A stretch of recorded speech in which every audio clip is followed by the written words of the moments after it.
NC Pork. Good for the plate, great for the state. The dawn of the 2025 season is upon us. And DG, we're going to go back to that great basketball tournament that used to be played in early December in Greensboro, where they had the Big Four. Who are your Big Four teams out of the 7 bowl subdivision squads in the Bold North State? Who are going to be the best 4 teams, not only at the beginning of the season, but more importantly, at the end of the campaign?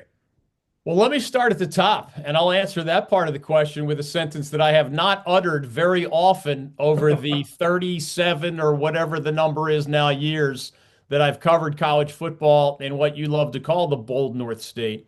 This year in this state, I think Duke football will set the standard.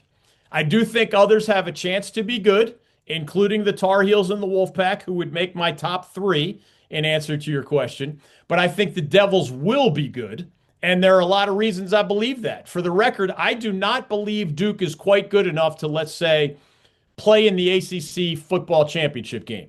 But I do think that the Blue Devils have a legitimate chance to match last year's 9-3 regular season record, and that's not easy to do in Durham. Remember when Manny Diaz in year 1 a year ago won 9 games? That was the second highest win total in the history of Duke football. So suggesting that they have a chance to go 9-3 again in the regular season, that's a pretty big leap of faith. After Duke, I do think NC State and Carolina, in whatever order you can are going to fight for second and third place in our mythical statewide standings. I think App State and ECU are going to fight for 5th and 6th place. And among our 7 FBS teams, as you described it, I do think Charlotte's going to have a hard time rising too far from the bottom of that ladder this season.